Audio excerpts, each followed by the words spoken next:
सुप्रभात। Dhanbad public school आज आपके समक्ष एक कहानी प्रस्तुत करने जा रहा है जो कि पूरे देश में चल रहे पीएन पानिक नेशनल रीडिंग मिशन मूवमेंट का हिस्सा है, जिसके माध्यम से वर्ष 2022 तक 300 मिलियन अंडर प्रिविलेज पॉपुलेशन के बीच रीडिंग एवं डिजिटल रीडिंग को पहुंचाया जा सके। तो आज की कहानी मैं दीक्षा सिंह आपके समक्ष प्रस्तुत करने जा रही हूँ। पहाड़ी क्षेत्र में नदी किनारे एक छोटा सा गांव बसा हुआ था। उस गांव के लोग बहुत धार्मिक प्रवृत्ति के थे।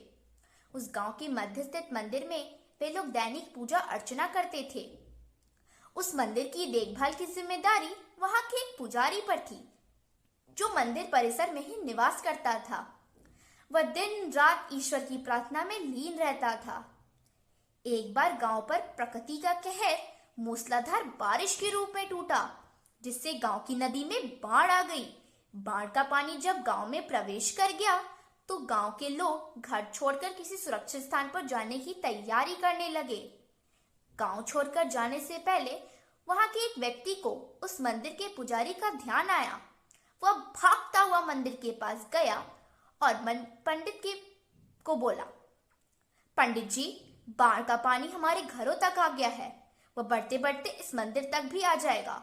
बेहतर यही होगा कि आप भी हमारे साथ किसी सुरक्षित स्थान पर जाने की तैयारी करें, वरना हम सब इस बाढ़ के पानी में डूब जाएंगे।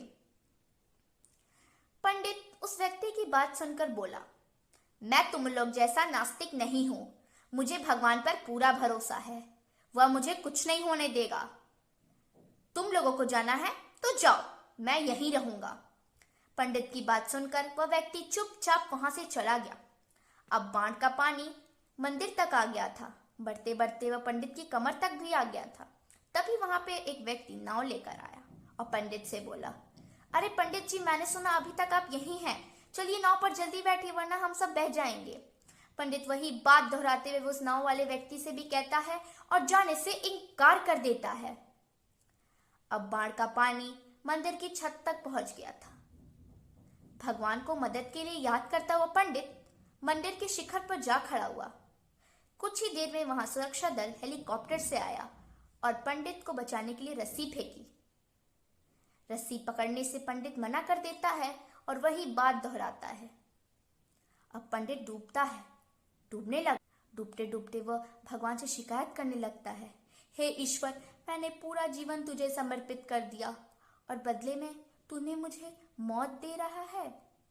ईश्वर वहां पे तुरंत प्रकट होता है और उस पंडित से बोलता है, अरे मूर्ख, मैं 3 बार तेरी सहायता के लिए आया। एक बार मैं खुद चलकर आया, एक बार मैं नाव से आया और एक बार मैं सुरक्षा दल के हेलीकॉप्टर से आया, पर तू तीनों बार मेरे साथ आने के लिए इनकार कर देता है। पंडित को यह बात समझ में आती तब तक बहुत देर हो चुकी थी। तो इस कहानी से हमें यह शिक्षा मिलती है कि ज्यादा अच्छे अवसर के चक्कर में हाथ आए अवसर को हमें गंवाना नहीं चाहिए, वरना अंत बहुत बुरा होता है।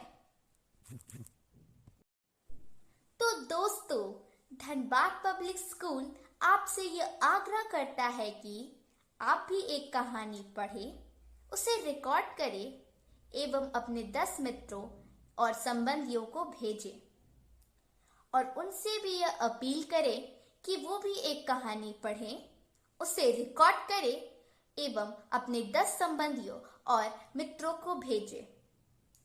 तो मिलते हैं अगली रविवार एक और नई कहानी के साथ। तब तक घर पे ही पढ़े एवं बढ़े। Dhanbad public school, a happy school.